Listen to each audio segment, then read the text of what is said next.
I com cada dimecres rebem un altre cop amb una forta abraçada a Ràdio Metropol a Sergi Calle, el nostre especialista en cinema. Molt bona tarda, Sergi. Hola Albert, què tal? Molt bé el programa avui, eh? Ah, sí? T'agrada o què? Sí, està quedant molt bé. Llàstima que ara vingui jo aquí amb la meva secció friki i faig baixar el nivell. Vinga, va, que sempre ens enlluernes i de ben segur que avui ens tornes a il·luminar amb les teves sempre sàvies paraules sobre el món del cinema. Bueno, va, farem el que podrem. Crec que avui tampoc no ens portaràs notícies sobre rodatges, oi? Doncs no, bueno, abans t'ho he comentat, però és això, avui no porto rodatges perquè hem de comentar una notícia trista i és que s'ha mort el director Robert Altman. Ah, sí que ho vaig escoltar, però això va ser la setmana passada. Sí, ja sé que vaig estar i que no vaig fer la meva feina a temps, però bueno, aquí estic per compensar-ho. I per compensar-te, precisament, t'explicaré el que ningú ha explicat durant tota aquesta setmana sobre Robert Altman. Aviam, que em sembla que no et segueixo, no t'acabo d'entendre. Saps què passa? Cada vegada que hi ha una defunció així una mica important a Hollywood, sempre tots els mitjans de comunicació s'afanyen a dir corrents que aquell director era el millor, que el seu treball va marcar una època, que ha mort l'últim clàssic i tots aquests rotllos, vale?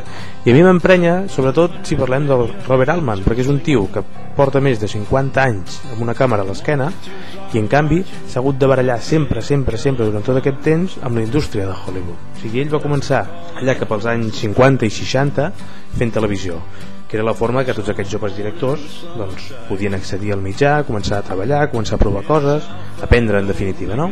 I a partir d'aquí doncs, va anar combinant una mica d'Alfred Hitchcock presenta, Maverick, Bonanza, que és el que es feia, amb algunes coses de cinema, algunes coses petitones, fins que va arribar l'any 70, vale? I després va fer MASH.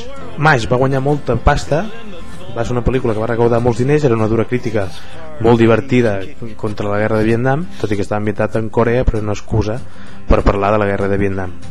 Doncs a partir d'aquí semblava que Robert Altman i la indústria s'haurien de portar bé, però en canvi des d'aquí no van parar de barallar-se. Ja ha estat una lluita de més de 30 anys de Robert Altman intentar que li deixessin fer tot allò que volia, i ell com a contrapunt doncs, ha anat combinant, ha anat jugant sempre a tres bandes. Ha fet una mica de televisió, encara que no ho sembli, perquè si mirem les últimes pel·lícules són bastant importants, com per exemple The Company, Gosford Park, El Doctor T y las Mujeres, Cookies Fortune, Kansas City, Pret a Porter, Shortcut. Són pel·lícules molt importants que han estat nominades a l'Oscar i tot aquest rotllo, però en canvi sempre ho han anat combinant, per altra banda, coses de televisió, i totes aquestes pel·lícules, bueno, com veus, n'hi han de més indis i menys, o sigui, hi ha pel·lícules molt independents fetes en 4 duros, que és realment el que volia fer Robert Altman, i pel·lícules fetes amb un gran pressupost. I ha estat sempre aquesta lluita constant el que ha fet de Robert Altman qui és. Per això que ara em vinguin a dir ha mort l'últim clàssic i tot això, a mi m'emprenya, perquè jo personalment no he estat mai gaire fan de Robert Altman, però sí que respecto aquesta lluita que ha fet ell sempre. I bé, no dic que no el trobarem a faltar, perquè realment és una gran pèrdua, però sí que m'emprenya aquesta propaganda que fan des dels mitjans de comunicació. Sí, caram, Sergi, doncs sembla que anem força avui, Et veig molt agressiu així com envalentonat, saps? Sembla, jo que sé, que estiguis enfadat amb algú. Saps què passa? És que s'acosta Nadal, i si una persona és nadalenca doncs ho gaudeix molt, perquè pot anar a veure pel·lícules de Santa Claus i a la tele tot el dia parlant dels Reis Mags. Hi ha aquesta fama de vinga, fer Nadal, i m'emprenya una mica, i més m'emprenya perquè les sales s'omplen de porqueries, de productes infantils, i productes que si no són infantils són per retrasats mentals. Vols dir que ja per tant? Sí, no, és així.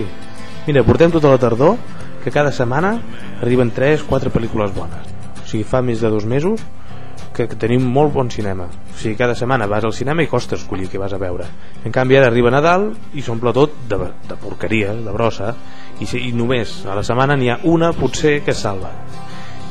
I aquesta setmana encara estem d'enhorabona. La setmana que ve ja veurem què et porto, perquè aquesta setmana s'estrena la pel·lícula de l'Antonio Banderas, suposo que ho hauràs vist per la tele, que n'han parlat molt i tot això, i no ho sé, jo crec que pot ser interessant, perquè hi ha l'altre que va fer, del Locos en Alabama. Era una pel·lícula, no era una gran pel·lícula, però sí era una pel·lícula molt sincera, molt feta amb el cor, es notava, i sembla que aquesta va pel mateix lloc. És un treball semi-autobiogràfic que sembla que explica la seva joventut quan vivia a Màlaga i tot això, per aquí estan llegint una mica. Per tant, jo crec que li podem donar una oportunitat a Antonio Banderas, tot i que com a actor sigui molt pesat, molt pesat, que no l'aguanto. Crec que com a director és interessant i se l'ha de tenir. Molt bé, Sergi, doncs esperem que la setmana que ve vinguis, no sé, menys enfadat amb el món o més tranquil com a mínim. Bueno, mirarem la setmana que ve de venir una mica més optimistes, perquè avui està la cosa molt dolenta. Vale, doncs fins la setmana que ve, Sergi. Vinga, ens veiem. Adéu. And I heard a voice in the midst of the 4 beasts. fins aquí el Ràdio Metropol d'avui, el darrer del mes de novembre, un mes que hem viscut intensament amb un desplegament de Mossos d'Esquadra i una transició en el govern de la Generalitat, encapçalat des d'avui pel socialista Josep Montilla. Des d'aquí la nostra més sincera enhorabona a tots aquells de vosaltres que us hagi tocat una conselleria. I si no heu tingut sort, no us preocupeu, que el 22 del proper mes tindreu una altra oportunitat per viure amb els diners de l'Estat. Des d'aquí ens acomiadem els que hem fet possible el Metropol d'aquest dimecres. Norma Vidal, Romà Rofes, Sergi Calle i qui us parla i per servir-vos, Albert Segura. Recordeu que més disposeu del nostre correu de contacte, radiometropol@yahoo.es, i de la pàgina web, a la qual podreu accedir a través del link que trobareu a albertsegura.tk. Des de Montcada us esperem tornar a tenir a l'altra banda de les zones d'aquí a 2 setmanes, quan ja haguem passat el pont. 5 dies que esperem que gaudiu allà on aneu, sigui veient com el sol surt entre les muntanyes que voregen les valls més fondes del Pirineu o olorant la brisa matinal amb aroma de sal que porten les onades de primera hora del matí. Qui vulgui llevar-se demà per veure com despunta el dia a Montcada, que sàpiga que ho farà pels vols de 7:45 del matí. Que vagi molt i molt bé.